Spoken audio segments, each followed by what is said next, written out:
හරි අපි එනම් පටන් ගමු. අපිට අද තියෙන්නේ 2019 පේපර් එකේ 7 වෙනි ප්‍රශ්නේ 8 වෙනි ප්‍රශ්නේ කැලලපු. එතකොට 7 වෙනි ප්‍රශ්නෙට තියෙන්නේ හොවර්ඩ් ගාඩ්නර්ගේ බහුවිධ බුද්ධි සංකල්පය කෙටියෙන් විස්තර කරන්න.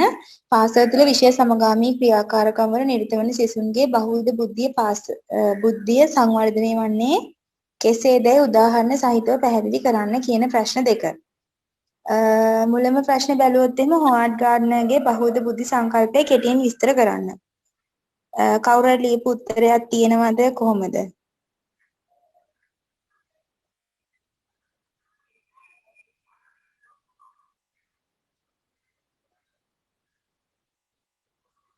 මම හිතන්නේ අපි කලිනුත් මේ ප්‍රශ්නේ 2012 2014 කියන පේපර්ස් 2008 තිබ්බා.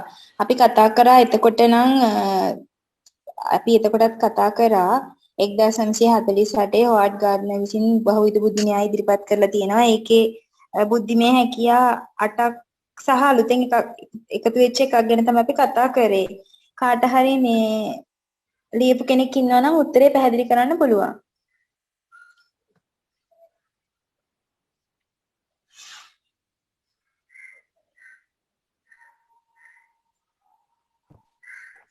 කවුරුත් නැද්ද?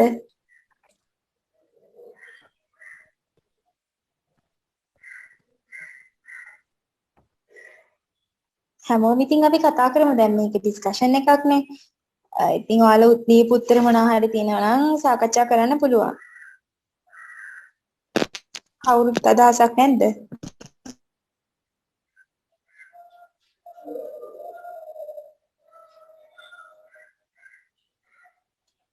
අපි බුද්ධිමය හැකියා 8ක් සහ 9ක් ගැන අවසානක 9ක් විදිහට කතා කරා. අර වාචසික, ඒ කියන්නේ භාෂාමය බුද්ධිය, සංගීත රිද්ම අනුකූල බුද්ධිය, එහෙම කියලා. එතකොට ඊට කලින් මේ බහුවිධ බුද්ධිය කියන්නේ මොකක්ද කොහොමද කියලා කාට හරි අදහසක් තියෙනවා නම් උත්තරේ එකපාර කියන්නේ නැතුව විස්තර කරලා අපිට සාකච්ඡා කරන්න පුළුවන් නේ. කාට හරි අදහසක් තියෙනවද? කවුරුත්ම කතා කරන්නේ නැහනේ. මිස් මේකේ මේ හොවර්ඩ් ගාඩ්නර්ගේ මේ බුද්ධි සංකල්පය ගැන කියන්න තියෙන. එතකොට අර යා මුලින් 7ක් තෝර හොයාගෙන ඊට පස්සේ අන්තිමට 8ක් එකක් එකතු වෙලා 8ක් වුණා කියලා නේද තියෙන්නේ? මම හිතන්නේ අපි 8ක් කතා කරලා අන්තිමේට එකක් තියෙනවා 9ක් කියලා තමයි කතා කරේ. මිස් කියන 7 කියන්නකෝ අපි අනිත් එක බලමු. දැන් නෝට් එකේ තියෙන විදිහට අර මේ කෞශල්‍යමිත් ටිකක් වැරදිලා මේ 1948 ගාඩ්නර් කිව්වේ මේ බහුවිධ බුද්ධි සංකල්පය ඉදිරිපත් කරලා මූලික බුද්ධි වර්ග 7යි. අන්තිමට එකතු වෙච්ච එකද 8? ඔව් වාචික 48 නෙමෙයි සර්. අහන්නකෝ භාෂාමය, විඥානුකූල, ගණිතමය, අවකාශමය, ඊට පස්සේ සංචලන, ඇතුළාන්ත බුද්ධිය, අන්තර්පුද්ගල බුද්ධිය. ඊට පස්සේ මෙයා මේ 1997 මේ මෑතකදී තමයි මේ බුද්ධිඵලයක් විදිහට එකතු කෙරුවේ. කොයි එකද? අන්තිමට එකතු කරේ මොකක්ද? ස්වභාව ධර්ම එකතු කරා බුද්ධිඵලයක් කියලා. එතකොට ස්වභාව ධර්ම බුද්ධිය කියලා ඒක 1997 එකතු වුණේ. එතකොට අර අපි මේ අහන්නකෝ ජනකස අපි අර අන්තිමේට මම එකක් ලියාගෙන තියෙන ඒක මම ලියාගත් එක. ওই විදිහට තමයි මගෙත් තියෙන්නේ. අර ජීවිතයේ උපරිම පැවැත්ම සඳහා පැවැත්ම පිළිබඳ බුද්ධිය කියලා අපි මීට කලින් එහෙම කතා කරලා කවුරු හරි කියපු එක මම ලියාගෙන තියෙනවා. එහෙම කිව්වා මිස්. ඒක වර්තමානයේ වන විට ගාඩ්නර් ඔහුගේ බහුවිධ බුද්ධි න්‍යායට නව බුද්ධියක් එකතු කරා කියලා අවසානයේ තියෙනවා. අර මැඩම් දීලා තියෙන ටියුට් එකේ තියෙන්නේ. ඒක බුද්ධි සංකල්පයට යන්නේ නැහැ. අදාළ නෑ නේද? ඔව් ජීවිතයේ උපරිම පැවැත්මට මේ පැවැත්ම පිළිබඳ බුද්ධිය තමයි මේ න්‍යායට අනුව මේ අලුතෙන් එකතු කරගත්තේ කියලා ලියන්න පුළුවන්. පුළුවන්. අන්න එහෙම තමයි එහෙනම් මම ඒක ලියාගෙන. යථාර්ථ බුද්ධිය කියන එක නෙවෙයි. ඒ කියන්නේ අර මරණය කියන්නේ මොකක්ද? ඔය මරණයෙන් පස්සේ ජීවත් වෙනවද නැද්ද? ඔය ඔහොම වගේ මට යාන්තම් මතකයි ඒක මට කිව්වා. ඔව්. යථාර්ථය හොයන එක පිළිබඳව ඒක අතෙන්ට එකතු වුණේ නෑ. 8යි කියන්නේ න්‍යායට අනුව පස්සේ මෙයා මෙහෙම එකක් කියනවා කියලා කිව්වා කියන එක ලියුවොත් වැඩි ලකුණක් එනවා. ඒ මිස් මොකේ මොකද තියාගන්න. ඒක වැදගත්. අතන තියෙන්නේ මේ ස්වභාව ධර්ම බුද්ධිය 97 එකතු වුණා. ඊට පස්සේ තමයි මෙයා ඔය මේ උපරිම පැවැත්මක්ද මොකද්ද පිළිබඳ බුද්ධියක් ගැන කතා කරන්නේ. ජීවිතේ උපරිම පැවැත්ම පිළිබඳ බුද්ධිය. ඒක කියන්නේ මේ ජීවිතයේ මේ යථාර්ථය හොයාගෙන යන එක බුද්ධිය. ඒ කියන්නේ අපේ ස්වාමීන් වහන්සේලා මරණය කොහොමද සිද්ධ වෙන්නේ? ලෝකය කොහොමද හැදෙන්නේ? මොකද්ද මේ ජීවිතේ මොකද්ද ඇත්තටම හරය? ඔන්න ඒ වගේ දේවල්. නිවනට යන මාර්ගය, ඒතකොට හිත ඒකාග්‍ර කරගන්න හැටි, ඔන්න ඔය වගේ තමයි ඒ කියන්නේ යථාර්ථය හොයාගෙන යන අයට අවශ්‍ය බුද්ධිය ගැන තමයි ඒකෙන් කතා කරන්නේ. අරක 8යි කියලා 8යි හොයාගත්තේ ඒ කාලේ 1984 ඊට පස්සේ 97 දී තව මේ බුද්ධියක් එකතු කරා ස්වභාව ධර්ම බුද්ධිය කියලා වර්තමානයේ මේකට අර ජීවිතේ යථාර්ථය සොයන අයගේ බුද්ධිය කියලා එකතු වෙලා තියෙනවා කියලා ලියුවොත් බොහොම හොඳයි උත්තරේ. අපි එහෙම ගමු. හරි එහෙම ගමු එහෙනම්. අපේ අනිත් ටීචර්ස්ලා ඒක ලියා ගන්න. ඒ ජීවිතේ යථාර්ථය සොයන අයගේ බුද්ධිය කියන එක ලියා ගන්න. ඒකෙන් නිවන කියන්නේ මොකද්ද? මරණයෙන් පස්සේ ජීවත් වෙනවද? මරණය කොහොමද වෙන්නේ? ලෝකේ පවතින්නේ කොහොමද? කවුද මේකේ සර්ව බලධාරී දෙවියෙක්? එහෙම නැත්නම් මොකක් හරි න්‍යායක් මගින්ද? ඔය වාගේ වර ඕනවට වැඩියම හිතන කෙනෙකුට අදාළ බුද්ධිය තමයි උතන ඉන්නේ. අපිට ඕක අදාළ නැති. අපි හිතන්නේ එතකොට කෞශල්‍ය මිස් බහුද්ධ විනයයි නිපුණතා කිව්වොත් 7යි කියලාද අපි හරියටම ගන්න 8යි කියලාද 8යි කියලා නේද? 8යි කියලා ගන්නවා. 8යි කියන එක නේද? 8යිනේ. ඔව්. 8යි මේ ප්‍රවර්ග 8ක් තියෙනවායි කියලානේ. හරි.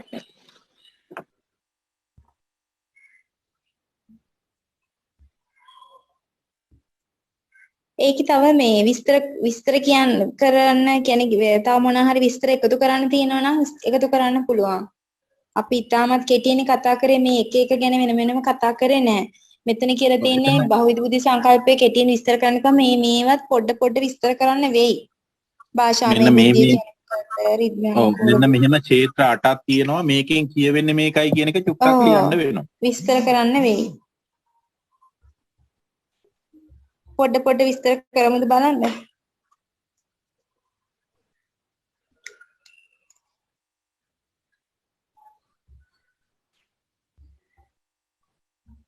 කාට හරි පුළුවන් ද කෙටියෙන් විස්තර කරන්න? ලියපු කෙනෙක් ඉන්නවා නම්. ඔව් දැන් මේ වාචසික හා භාෂාමය බුද්ධිය කියලා කියන්නේ භාෂාවේ අර්ථ, ශබ්ද, ධ්වනි, සංකේත, අලංකාර, එලිසම ආදී වශයෙන් භාෂාව අර්ථකථනය කරමින් භාෂාවට ඇලුම් කරන භාෂාමය බුද්ධිවන්තය. කවි, ගී, සින්දු, එතකොට සාහිත්‍ය, පොතපත කියවීම, ලිවීම, කතනය, කතිකත්වය, දේශනා, භාවෝපකාශනය අසුරෙන් භාෂාවේ ගැඹුරට යමින් ස්වකීය බුද්ධිමය හැකියාවන් සංවර්ධනය කරගන්න කට්ටිය තමයි වාචසික භාෂාමය බුද්ධිය කියලා කියන්නේ. එතකොට අන්න ඒ වගේ දේවල් වලින් කොටින්ම කියනවා නම් ඒක සරලව කියනවා නම් භාෂාව උචිත විදිහට හැසිරීමේ හැකියාව තියෙන බුද්ධියනේ මේකෙන් කියන්නේ. ඔව්. භාෂාව උචිත විදිහට හැසිරීමේ හැකියාව වාචසිකමය එහෙම නැත්නම් වාචසික භාෂාමය බුද්ධිය මගින් හොවර්ඩ් ගාර්ඩ්නර් ඉදිරිපත් කරලා තියෙනවා. මේ බුද්ධිය සංවර්ධනය කරන්න නම් මේ මොනවා හරි ඔය දිනපොත්, කවි නිර්මාණ, ඔය මොනවා හරි රචනා ඔය වගේ ඒවා ලියන්න පුළුවන්. මෙන්න මේක සංවර්ධනය කරගත්ත අය තමයි ගුරුවරයා. නීතිඥයා. ඒපත් එහෙම නැත්නම් කෙටි කතා කරුවා මේ එහෙම නැත්නම් තිර නාටක ශිල්පියා ඔන්න ඔහම ලියන්න පුළුවන් අපිට. ඔව් කවියා, ලේඛකයා, භාෂාඥයා, නවකතාකරු, විචාරකයා, නාට්‍ය රචකයා, දේශපාලඥයා, නීතිඥයා, නිවේදකයෝ, නළු නිළියෝ, පුවත්පත් කලාවේදීන් මේගොල්ලෝ තමයි මේ වැඩි දියුණු කරගත්ත අය. වෘත්තිකයෝ. ඊළඟ එක රිද්මයානුකූල බුද්ධිය. රිද්මයානුකූල බුද්ධිය කියලා කියන්නේ කුඩා කල සිට පරිසරයේ ශබ්ද, කුරුළු නාද, මිනිස් හඬට සවන් දීමෙන් රිද්මය හඳුනාගෙන සංකීර්ණ සංගීත භාණ්ඩවල නාද රටා හඳුනා ගැනීම දක්වා ස්වර සංයෝජනය, වාදනය, ගායනය වැනි කුසලතා ඔස්සේ වැඩෙන සංගීතමය බුද්ධිය ස්වර සංයෝජනයේ නිර්මාණයෙන් සංගීතය ශ්‍රවණයෙන් හා රසිකත්වයෙන් සංගීතමය රිද්මයේ ගැඹුරට යමින් ස්වකීය බුද්ධිය වඩවා ගන්න අය. එතකොට සංගීතඥයා, සංගීත ස්වර රචකයා, ගායකයා, වාදකයා, සංගීත චිත්‍රවතා, ශබ්ද පරිපාලකයා, සංගීත ගුරුවරයා වගේ අය ගන්න පුළුවන් ඒක. කෙටියෙන්ම කියනවා නම් මේ පරිසරයේ තියෙන රට අධ්‍යයනය කරලා මේ ඒකට උචිත තාල භාවිතා කරලා එහෙමත් නැත්නම් උචිත උපකරණ භාවිතා කරලා ඒ වගේ ක්ෂේත්‍රවල මනා ප්‍රවීණතාවයක් දක්වන අයගේ තියෙන බුද්ධිය තමයි මේ රිද්මයානුකූල බුද්ධිය කියන්නේ. පරිසරයේ එකක් කෘතිමව නිර්මාණය කර ගැනීමට ඇති හැකියාව තමයි ඒ රිද්මයානුකූල බුද්ධියෙන් කියන්නේ නේද? කොටි සරලව කියනකොට. සරලව කිව්වා මෙහෙමයි අර දීර්ඝ විස්තරයක් විදිහට අර ඡේදයක් විදිහට අර එහෙම තියෙනවා. එතකොට ඔය තාර්කික හා ගණිතමය බුද්ධිය කියලා කියන්නේ මම මේ පොතක තියෙන එකක් කියන්නේ. ඒක ලිඛිත භාෂාවෙන් තියෙන අර විස්තරයක් කරන්නේ නැහැ. මේ විද්‍යාත්මක චින්තනය භාවිත කරමින් නිරීක්ෂණ පරීක්ෂණ කිරීමෙන් නිගාමී හා උද්ගාමී ලෙස විවිධ ද්‍රව්‍ය සාධක ප්‍රස්තුත අතර සම්බන්ධතා අනාවරණය කර ගැනීමේ රුචිකත්වය දක්වන තාර්කික ගණිතමය බුද්ධිමතා. එතකොට සංඛ්‍යා ගණිත වගු සූත්‍ර ඇසුරින් Taman ඉදිරියේ ඇති තොරතුරු වර්ගීකරණය කිරීමේ වින්දනයක් ලැබෙමින් එදිනෙදා ජීවිතයට පවා වඩා තර්කානුකූල ලෙස මුහුණ දෙමින් ස්වකීය බුද්ධිමය කුසලතා වඩවා ගන්න අය තමයි තාර්කික ගණිතමය බුද්ධිය කියලා හඳුන්වන්නේ. ගණිතඥයා, තර්ක ශාස්ත්‍රයා, සාහිත්‍යඥයා, එතකොට ඉංජිනේරුවා, කාර්මික ශිල්පියා, විද්‍යා ගණිත ගුරුවරුන්, තර්ක ශාස්ත්‍ර ගුරුවරයා, විද්‍යාත්මක ගවේෂකයන්, සංඛ්‍යා විද්‍යාඥයන්, පරිගණක වැඩසටහන් කරුවන් වගේ අය ගන්න පුළුවන්.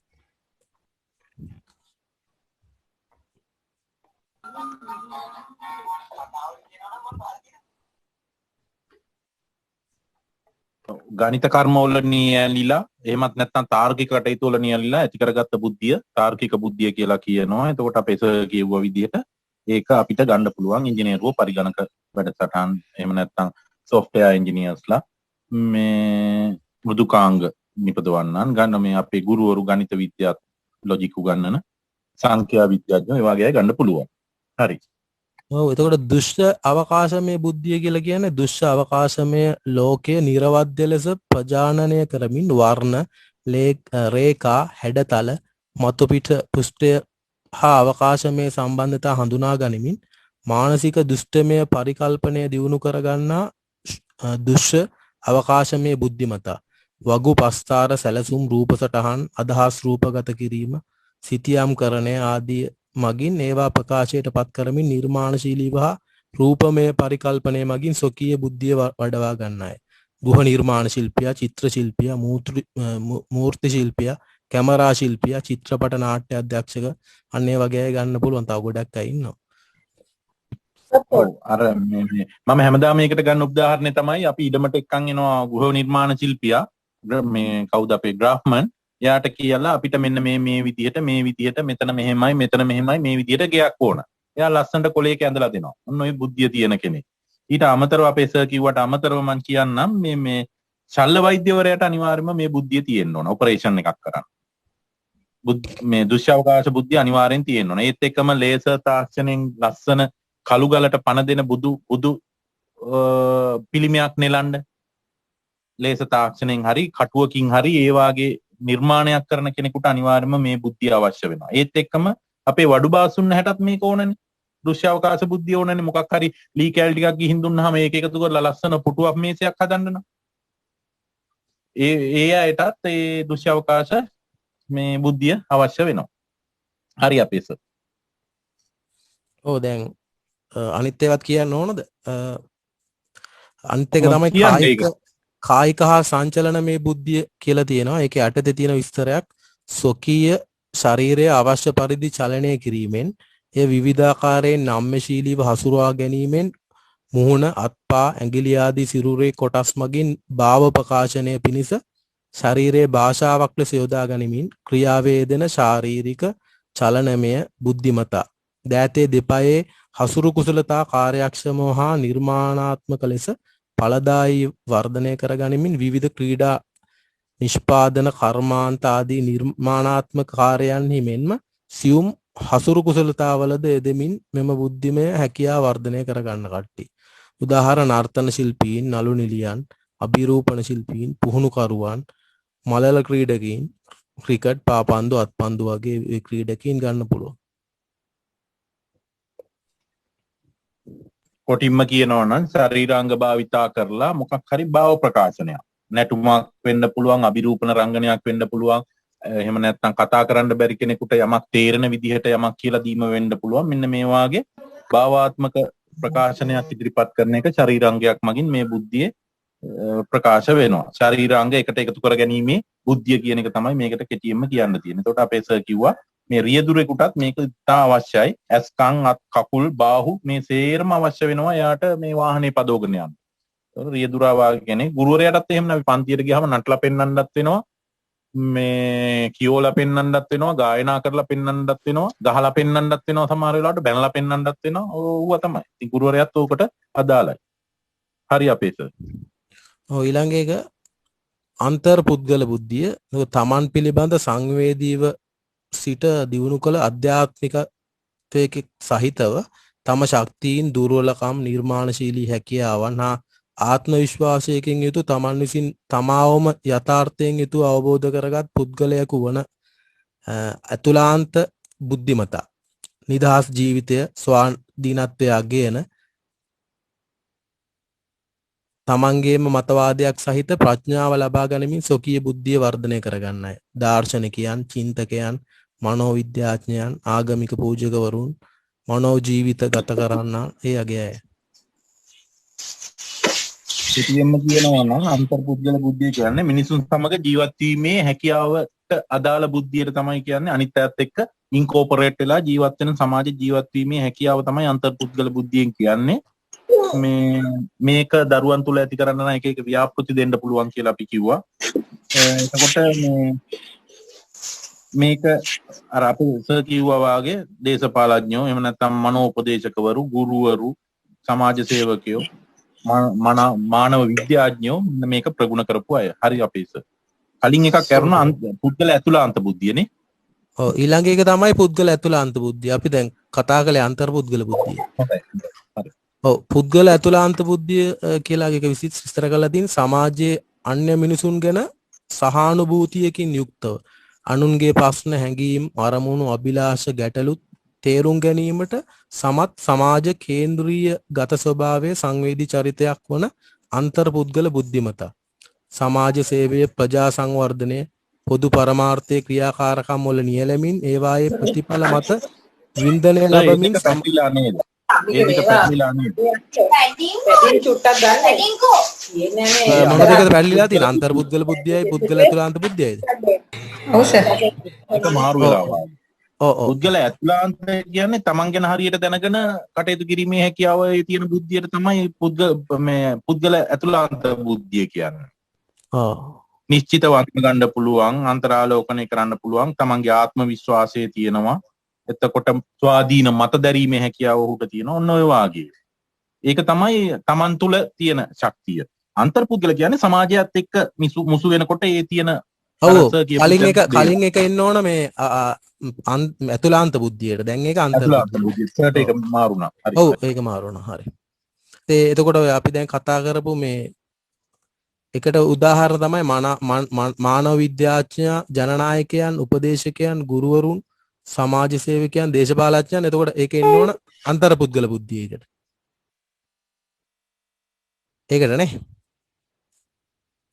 මානව විද්‍යාඥයන්, ජනනායකයන්, උපදේශකයන්, ගුරුවරුන්, සමාජ සේවකයන්, දේශපාලඥයන් වගේ අය.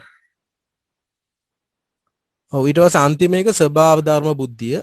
එතකොට ස්වභාව ධර්මයේ දායාදයන් වූ යම් යම් ද්‍රව්‍ය වස්තුන් ඇති සැටියෙන් තේරුම් ගැනීම හෙවත් සජීවී ලෝකයේ පවත්නා ගහකොළ, මල් පළතුරු ඒ වගේ දේවල්, සිව්පාවන්, ජීවීන්, අහස පොළොව, කඳු බෑවුම් වගේ දේවල්, කාලගුණය, දේශගුණය වැනි ස්වභාවික සංසිද්ධීන් පිළිබඳ යථාර්ථයෙන් මෙන්ම චමත්කාරයෙන් යුතුවද තේරුම් ගැනීමට හා ඒවා අර්ථකථනය කිරීමට ඇති හැකියාව. එනම් පුද්ගලයා ස්වභාවික ලෝකයේ අත්දැකීමෙන් දී ක්‍රියා කරන ආකාරයේ ස්වභාව ධර්ම බුද්ධිය විදහා දක්වයි. පරිසර විද්‍යාඥයන්, ජීව විද්‍යාඥයන්, උද්භිද විද්‍යාඥයන්, සත්ව විද්‍යාඥයන්, පුරා විද්‍යාඥයන්, ඉතිහාසඥයන්, භූගෝල විද්‍යාඥයන් වගේ අය.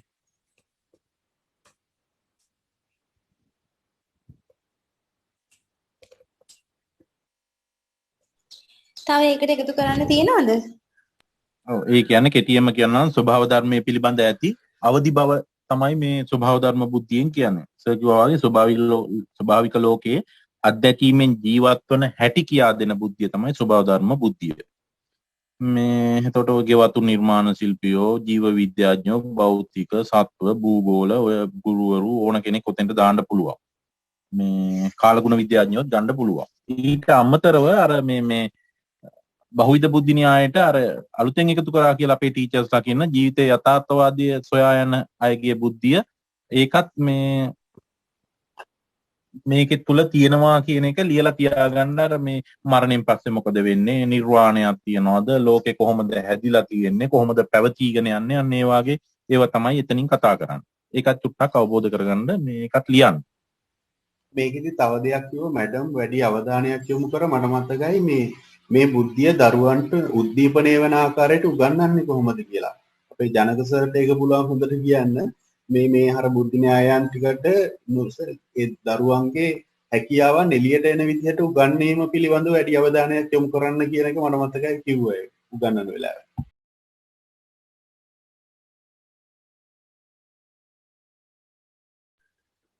ඔව් අපේ සර් මේකේ එක එන විදිහට අපිට ලියන්න පුළුවන්. දැන් වාචසිකමය බුද්ධිය. භාෂාව උච්ච පරිදි හැසිරීමට ක්‍රියා කරන එක ගුරුවරයෙකුට අපිට කරන්න පුළුවන් දරුවන්ට පාඩම ගුරුවරයා කියලා එක්ස්ප්ලেইন කරන්න නැතුව දරුවෝ තුලින් ඒක කියවලා එයාලගේ හැකියාව වර්ධනය වෙන විදිහට මේ එහෙම නැත්නම් එයාලට දරුවන්ට ගායනා කරන්න දීලා අපි ඒක එක්ස්ප්ලেইন කරනවා. දරුවෝ මේකට සම්බන්ධ කරගන්නවා. එතකොට එයාලගේ භාෂාව පිළිබඳව භාෂාමය බුද්ධිය ඉතා වැඩි වෙනවා. ඊට අමතරව එයාලට මේ අභ්‍යාස ලියන්න දෙනවා. රචනා ලියන්න දෙනවා. ඒක අපි අර නියම මෙන්න මේකයි රචනාවක තේමාව මෙන්න මේ විදිහට මේක ලියන්න ඕන කියලා අපි ඡේද බෙදලා දුන්නාම දරුවා ලියනවා ගිහිල්ලා. එතකොට එයාගේ අර හැකියාව වැඩි වෙනවා. ඒත් එක්කම දරුවන්ට ඔය කොවිඩ් කාලේ අධ්‍යාපන අමාත්‍යාංශයෙන් වැඩසටහනක් ගියා කෙටි කතා ලියන්න පහුගිය කොවිඩ් එකේ. ළමයි ලස්සන කෙටි කතා ගෙවල් වල ඉඳලා ලිව්වා. ඉතින් ඒ වාගේ ඒවා පොළඹවන්න පුළුවන්. එහෙම නැත්නම් නාට්‍ය පිටපතක් ලියන්න දෙන්න පුළුවන් ඔය මේ අපේ නැටුම් ටීචර්ස්ලාට. එහෙමත් නැත්නම් මේ නාට්‍ය හා රංග කලාව තියන අයට මේ ළමයින්ට ලියන්න පුළුවන් නාට්‍ය පිටපතක් ලියන්න දෙන්න පුළුවන්. මේ විදිහට. එහෙම නැත්නම් කාලගෝල දික්තලා කතාව උගන්වන්න තියෙනවා නම් අටේ පන්තියට ඒකට ළමයි ඒ චරිතවලට කාවක් දාන්න පුළුවන් ගුරුවරයාට. ඔයා තමයි කාලගෝල. ඔයා දික්තලා. ඉතින් දරුවෝ ඒ පොත බලාගෙන ඒවා කියනවා. එහෙම උච්චාරණය කරනවා. එතකොට දරුවන් තුල අන්න භාෂාමය බුද්ධිය වැඩි වෙනවා. ඔන්න ඔය වාගේ ඒවා අපිට කරන්න පුළුවන්. අනිත් එක තමයි අපේ මේ රිද්මයානුකූල ඒවට සමහර විට ක්‍රීඩාවෙන් අපිට ශාරීරික අධ්‍යාපන සමහර ඒවා ක්‍රීඩාවෙන් උගන්වන්න පුළුවන්. එහෙමත් නැත්තම් අර මොකක් හරි මේ රිද්මයක් අපි අහුම්කම් දෙනවා. රාම්බෝ ඩෑල්ල ළඟට ළමයි ක්ෂේත්‍රචාරිකාවක් එක්කන් ගිහිල්ලා එහෙම නැත්තම් අපි වීඩියෝ එකක් දාලා ගඟක් ගලන හැටි එහෙම නැත්තම් දියැලක් කඩා හැලන හැටි අහන්න දෙනවා. සූ ගාලා ගලනවා. ඒ රටාව ගුරුවරයා ළමයින්ට කියලා දෙනවා. මෙන්න මේකයි රටාව. ඒ ගීතවලින් ප්‍රවේශ වීම පාඩමට ගීතවලින් ප්‍රවේශ. ඒ අනුව දරුවන්ට අපි කියනවා මේ රටාව උපයෝගී කරගෙන ගීතයක් ගයන්න. මේ ගීතයක පද තනු මාලාවක් ලියන්න. අර කතරගම බෙරහඬට තියෙන අර දුද නොද බිඳ ලද තෙද කඳ කඳ දෙව්රද සාමිනේ කතරගම බෙරේ ගහන විදියට මේකේ තියෙන පද ඒ විදියට. එහෙමත් නැත්තම් දරුවන්ට පුළුවන් අර සම්භාවිතාය වාගේ පාඩමක් උගන්වනකොට ගීතයකින් ප්‍රවේශ වෙන්න. අපේ සර් කිව්වා වගේ සමකෝණී ත්‍රිකෝණ ගැන උගන්වනකොට ඒ විදියට යන්න පුළුවන් ගුරුවරයාට. අන්න රිද්මයානුකූල බුද්ධිය උපයෝගී කරගන්නවා. ඒත් එක්කම ගණිතමය බුද්ධිය, ලොජිකල් තින්කින්. ගාන. අර අපිට ගිය සතියේ චින්තක සර් කිව්වා. එයා දුන්නේ මෙහෙම මෙන්න මේ ටික දැන් හිතන්න වගුවේ ඊළඟට එන්න ඕන දේවල්. අන්න චින්තන බුද්ධිය අපේ ඉස්මතු කරගන්නවා. ගුරුවරයා කල්ලාලේ හදලා පෙන්නන්නේ දරුවට හදන්න දෙනවා ඉස්සර වෙලා. එහෙමත් නැත්තම් ගණිත ගැටලු විසඳන්න දෙනවා. සංකල්පාශ්‍රිත පොඩි ක්‍රීඩා අර මම හැමදාම කියන්නේ මගුල් පරක්කුව එතකොට අර සේතු කැටේ එක ක්‍රීඩා තියෙනවා. ඒ ගණිත ලැබ් එකේ ඉන්න ටීචර්ස්ලා දාන්නවා. අන්න ඒ ක්‍රීඩා ආශ්‍රයෙන් දරුවන්ට උගන්වනවා. එතකොට දරුවගේ තාර්කික හැකියාව වැඩි වෙනවා. එතකොට ඒත් එක්කම ඔය මොනවා හරි රජයකින් ගත්ත තීරණ ගැන අධ්‍යයනය කරන්න දෙන්න පුළුවන්, ව්‍යාපෘති සැලැස්මක් සකස් කරන්න දෙන්න පුළුවන් දරුවන්ට. හැම විෂයකම විද්‍යාත්මක චින්තනයේ මත පදනම් වෙලා තර්ක කරලා කරුණු කොට ගස්ව ගන්න දරුවන්ට ඉඩ දෙන්න ඕන හැම විෂයෙම. එතකොට ඒකෙන් අපිට ගණිතමය තාර්කික හැකියාව බුද්ධිය ගොඩ නැගෙනවා. අවකාශමය බුද්ධිය. එතකොට දෘශ්‍ය අවකාශය මේ අපි මම හැමදාම අපි කියනවා මම කියන උදාහරණය තමයි මේ අපි කෙලින්ම අපිට ගේ හදා ගන්න ඕන නෝනායි මහත්තයයි එන්න කියනවා බ්‍රාහ්මන් කෙනෙකුට මට මෙතන ලිවිං රූම් එක මේ විදියට මේක තමයි ඩයිනින් රූම් එක මේක නිදන කාමර මේ විදියට සාලේ මේ විදියට ඕපන් වෙරන්ඩා එකක් මේ විදියට එනවා කිචන් එක මේ පැත්තේ අන්න අපි යාගේ ඔළුවට දෙනවා යා ලස්සන පිටපතක් අපි කියපු එක අපිට ඇඳලා දෙනවා නිවසේ මේ විස්තරේ කියපුවම බ්‍රාහ්මන්ට පුළුවන් ඉඩමට ඇවිල්ලා බලලා ලස්සන සැලැස්මක් හදලා දෙන්න. සල්ල වෛද්‍යවරයාට පුළුවන් දෘශ්‍ය අවකාශ බුද්ධිය අවබෝධ කරගෙන මෙන්න මෙතනයි මේ හදවතේ මෙහෙමයි තියෙන්නේ මෙහෙමයි මෙතන කපන්න ඕන මෙතන කපුවම තමයි හදවතට කිට්ටු වෙන තියෙන ළඟම පාර එහෙම කරලා ඒක ඔපරේෂන් කරා. ඒ වාගේ දේවල්. ඒකත් දරුවට අපිට මේක කරන්න පුළුවන්. දරුවට මම කියනවා මෙන්න මෙහෙම දෙයක් තියෙනවා. රවුමක් ඇඳලා ඒක මේ විකර්ණය හරහා එහෙම නැත්නම් මැද ඔය කවකටුව තියපු තිත හරහා රේඛාවක් ඇඳුත් මේක තමයි ඩයමීටර් එක. ඒකේ භාගේ රේඩියස් එක අරය විස්කම්භය අරය ඊට පස්සේ මේක මෙහෙම චාප වලින් කපන්න පුළුවන්. එතකොට මේ මේවා මේ විදිහට මෙහෙමයි මොකක් හරි සංකල්පයක් දෙන්න පුළුවන්. අන්න ඒ වගේ දේවල්. එහෙම නැත්නම් චිත්‍ර ගුරුවරයා හැඩතල වර්ග මෙහෙම මේම ඉරක් ඇඳලා ඒක හැඩතලයක් බවට පත් කරන එක අර රයන්නයි ටයන්නයි ඇඳලා ඉස්සර අපි හාව අඳින්නේ. ඒකත් මෙතෙන්ට ගන්න පුළුවන්. අකුරු දෙකක් යොදාගෙන මේ චිත්‍ර ගුරුවරයා දරුවන්ට චිත්‍රයක් ඇඳලා පෙන්නනවා. ඔන්න ඔය වාගේ දේවල්.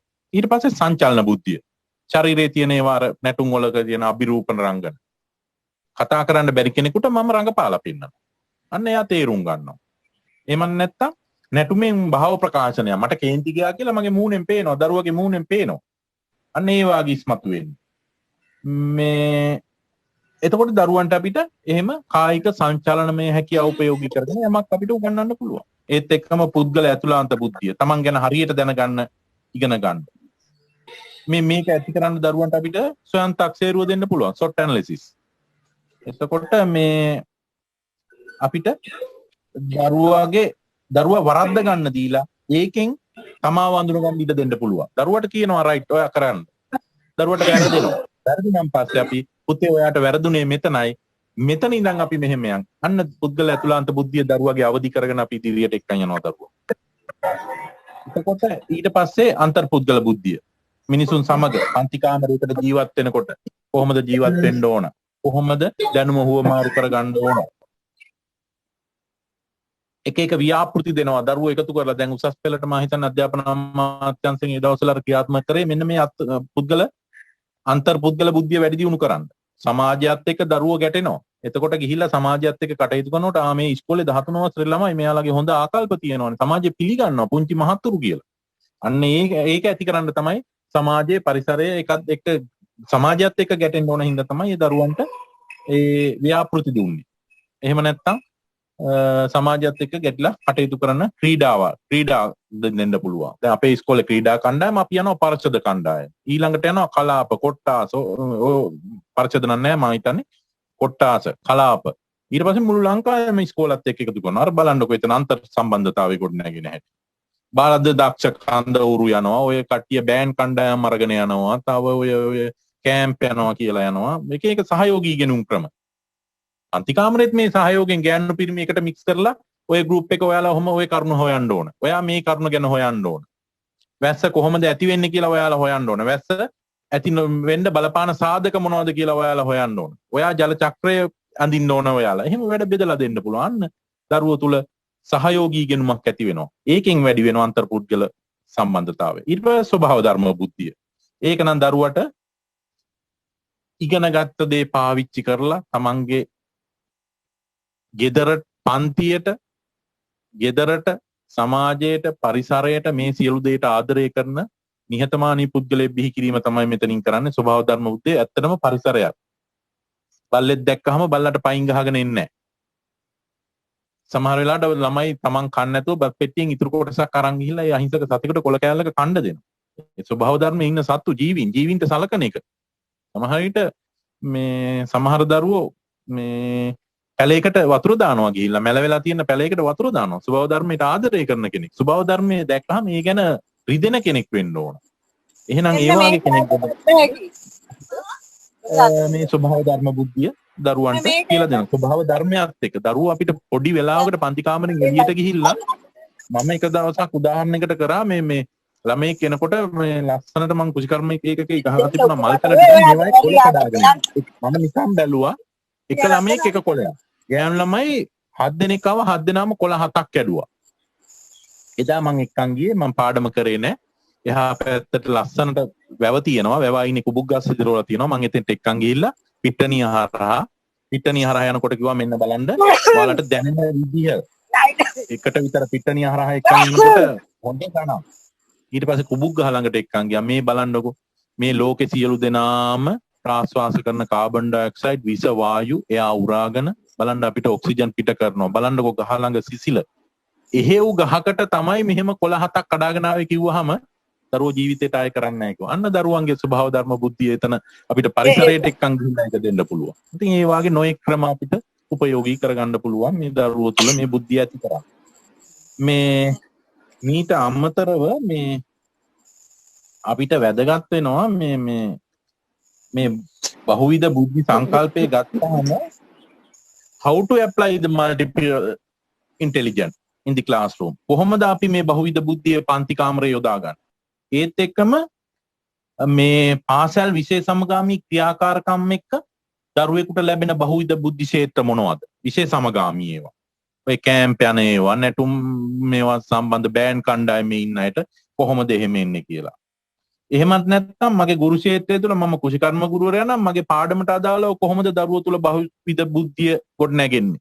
මට නම් කෙලින්ම කියන්න පුළුවන් පුතේ විෂද්‍රව්‍ය භාවිතා කරලා මේ පෝර වර්ග එක දේවල් භාවිතා කරලා මේ අපි විනාශ කරගන්න අපේ මනුස්ස ජීවිතවලට එක්ක කාබනික පෝර ටිකක් එකතු කරලා අපි මිනිස්සුන්ට වහකවන්න නැතුව හොඳ දෙයක් දෙමු. ඒ විදිහට මට ගොඩනගන්න පුළුවන්. එහෙම නැත්නම් කඩේට ගිහිල්ලා අපි පිටට අපේ තාත්තා උපේන දාඩිය මහන්සියෙන් උපේන සල්ලි අම්මා දාඩිය මහන්සියෙන් කිරි කපලා උපේන සල්ලි ටික කඩේට ගිහින් දෙන්නේ නැතුව අපි ගෙවත්තේ හිස්සිඩමේ වගා කරලා අපි ඒ සල්ලි ටික ඉතුරු කරගමු. ගෙවත්ත පුංචි ගෙවත්තක සංකල්පේ. අන්න එහෙම දරුවට දෙන්න පුළුවන්.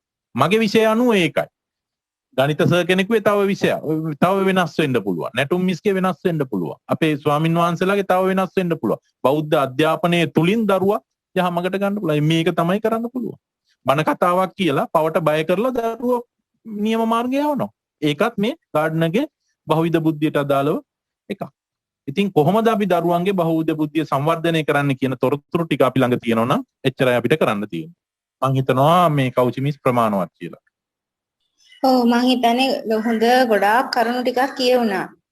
මේ ඒකේ 15කටත් මම හිතන්නේ අර පාසල තුළ විෂය සමගාමී ක්‍රියාකාරකම් වල නිරත වෙන සිසුන්ගේ බහුවිධ බුද්ධිය සංවර්ධනය වන්නේ කෙසේද උදාහරණ සහිතව පෙන්වා දෙන්නේ කොහම කාට හරි එතනත් ගැටලුවක් තියෙනවද ඒකත් ඔකට ගලපලා ලියා ගන්න පුළුවන්ද සර් ගොඩාක් කිව්වා අර උදාහරණ උනත් හරිම පැහැදිලි. ඔව් කියන්නකෝ. ඇහෙනවද? ඔව් තිමර සර් කියන්න. ඔව් මේ සර් කිව්වට අමතරව තවත් කරුණු ටිකක් කියන්න. දැන් මේකට ප්‍රශ්නෙටම අදාළව. එතකොට මේ සාමාන්‍යයෙන් ඕනම කෙනෙක්ගේ මේ බහුවිධ බුද්ධිය කියන එක සමහර ඒවා සැඟවිලා තියෙන්නේ. සමහර ඒවා විතරයි ඉස්මතු වෙලා තියෙන්නේ. එතකොට මේ විශේෂ සමගාමී ක්‍රියාකාරකම් තුලින් ඔය කියන සැඟවිලා තියෙන ඒ බහුවිධ බුද්ධි ඒ தත්වෙනුත් අපිට මේ සංවර්ධනය කරන්න පුළුවන් ඉස්මතු කරන්න පුළුවන්. එතකොට මම ඒ කරුණු 8 ඔස්සේ කියාගෙන යන්නම්. ඒ සමහර දායකයන් විෂයනුත් මොනවාද කියලා මම කියන්නම්. වාචසික භාෂාමය බුද්ධිය කතා කරාම නේ මව් භාෂ නැත්තම් භාෂා වගේ දේවල් තමයි අපිට කතා කරන්න වෙන්නේ. එතකොට ඒකෙදි ක්‍රියාකාරකම් විදිහට විශේෂ සමගාමී ක්‍රියාකාරකම් විදිහට කතික තරංග, එතකොට භාෂා දිනයන් පැවැත්වීම, බීති පුවත්පත්, සාහිත්‍ය නිර්මාණ තරංග වගේ දේවල්, ඊළඟට සාහිත්‍ය සමිති, විවාද තරංග වගේ දේවල් අපිට කියන්න පුළුවන්. ඊළඟට මේවා දියුණු වෙන්නේ මේවා දියුණු වීම තුළින් දැන් ඕනම විෂයක මොකක් හරි අපි හිතමු අපේ උත්තරයක් ලියනවා කියලා ඒ උත්තරයක පෝෂිත බවක් දකින්න පුළුවන් වෙයි. ඒ කියන්නේ ඒ භාවිත කරන වචන වල පෝෂිත බව, එතකොට ඒ උත්තරේ තියෙන පෝෂිත බව එහෙම දැක ගන්න පුළුවන් වෙයි. එතකොට ඒක ඒ වර්ධනය වීමක් ඒකේ දකින්න පුළුවන්. ඒකත් එක්ක ඊළඟට සංගීත රිද්මයානුකූල බුද්ධිය. එතකොට ඒකෙදි ඔය සංගීතය නර්තනය වැනි විෂයන් සම්බන්ධ වෙනවා. එතකොට ඒකෙදි සමගාමී ක්‍රියාකාරකම් වලට සංගීත නැත්නම් ප්‍රාසංගික තරංග ඔය අභිනය වගේ දේවල් සම්බන්ධ වෙන ඒවා ඊළඟට ගායන තරංග නැත්නම් ඔය සංගම් තියෙනවා ඒ තියෙන නර්තන හරි ඒ ගායන සංගම් තියෙනවා එතකොට ඒව ගන්න පුළුවන් එතකොට ඒවයිදී කරන ක්‍රියාකාරකම් ඒවා තුලින් ඔවුන්ගේ ඒ සංගීත රිද්මයානුකූල බුද්ධිය සංවර්ධනය වෙනවා එතකොට ඒකත් එක්ක ඔවුන්ගේ ඒ සංවර්ධනය තුලින් දැන් අපි මොකක් හරි අපි හිතමු ඔන්න ඒගොල්ලෝ එකතු වෙලා ඔන්න නාට්‍යයක් හදනවා ඔන්න ඒ වගේ නිර්මාණයක් කරන්න ඒගොල්ලෝ පෙළඹෙන්න පුළුවන් නැත්තම් මොකක් හරි උත්සවයකදී සංගීත කණ්ඩායමක් එකතු වෙලා මොන හරි ඒගොල්ලන්ම සමහරට නිර්මාණය කරපු දෙයක් ඉදිරිපත් කරන්න පුළුවන්. එතකොට ඒකේ දියුණුවීමක් දකින්න පුළුවන් ඒකෙන්. ඊළඟට තාර්කික ගණිතමය බුද්ධිය ගත්තාම විෂයන් ගත්තාම විද්‍යාව ගණිතය සංඛ්‍යානය තර්ක ශාස්ත්‍රය භෞතික විද්‍යාව පරිගණක විද්‍යාව දර්ශනය වගේ විෂයන් මේකට ගන්න පුළුවන් එතකොට ඒකෙදි දැන් කතා කරොත් ගණිතයේ විෂය ගත්තොත් ගණිත ඒ කියන්නේ කඳවුරු වගේ දේවල් ඊළඟට ගණිත සංගම් නැත්නම් අනිත් විෂයන් වලට විද්‍යා සංගම් ඉතින් අන්න ඒ වගේ දේවල් බාහිර නැත්නම් විශේෂ සමගාමී ක්‍රියාකාරකම් වලට ගන්න පුළුවන්. එතකොට මේවත් එක්ක දියුණු වෙන දේවල් ගත්තාම දැන් මොන හරි අපි ඒ විෂයන් ආශ්‍රිත ගැටලු තිබ්බහම මේ විෂයන් ආශ්‍රිත ගැටලු වලට උත්තර දෙන වෙනත් ක්‍රම. ඒ කියන්නේ වෙනත් කෝණ වලින් ඒගොල්ලන්ට ඒවා දකින්න පුළුවන් වෙන්න පුළුවන්. ඊළඟට පරිගණක වැඩසටහන් නිර්මාණය කිරීම හැකියාව වර්ධනය වෙන්න පුළුවන්. එතකොට මේ තාර්කික බුද්ධිය දියුණු වීමත් එක්ක ඒ කියන්නේ ඒක දියුණු වීමට මේ විශේෂ සමගාමී ක්‍රියාකාරකම් බලපාන්න පුළුවන්. ඊළඟට දුෂ්‍ය අවකාශමය බුද්ධිය එතකොට ඒකෙදි ඔය රංගනය චිත්‍ර එතකොට ගෘහ නිර්මාණය වගේ දේවල් ගන්න පුළුවන් එතකොට ඒ කියන්නේ ඒ වගේ ඊළඟට ඒකෙදි ඔය මේ අපිට ගන්න පුළුවන් මේ නව නිර්මාණ ඒ කියන්නේ සංගම් එතකොට අන්නේ සංගම් වගේ දේවල් වලින් ඊළඟට ඔය චාරිකා වලට එහෙම යන්න කියන්නේ ඒගොල්ලෝ ඒ කියන්නේ චාරිකා සංවිධානය කිරීම වගේ දේවල්. එතකොට ඒවැදී දුෂ්‍ය අවකාශමය බුද්ධිය වර්ධනය වෙලා ඒ කටයුතු ඉතාමත් හොඳින්. ඒ කියන්නේ සමහරවිට මේ ඒ වගේ දේවල් සංවිධානය කරන්නේ නැත්නම් නව නිර්මාණ කරන්නේ මේ ශිෂ්‍යයන්. අලුත්ම ඒවා හිතන්නත් අමාරුයි. එතකොට ඒගොල්ලන්ගේ පැත්ත වර්ධනය වෙනවා. සමහරවිට ඒගොල්ලෝ හිතලවත් නැහැ මේ වගේ දෙයක් කරන්න. අරකට ගියාට පස්සේ ඒගොල්ලෝ ඒව කරන්න හිතලා ඒව කරලා හිතා ගන්න බැරි දේවල් එළියට දානවා. ඊළඟට කායික සංචලනමය බුද්ධිය එතකොට මේක මේ සෞඛ්‍ය හා ශාරීරික අධ්‍යාපනය නර්තනය නාට්‍ය වගේ විෂයන් ගන්න පුළුවන්. එතකොට ඒවැදී මේ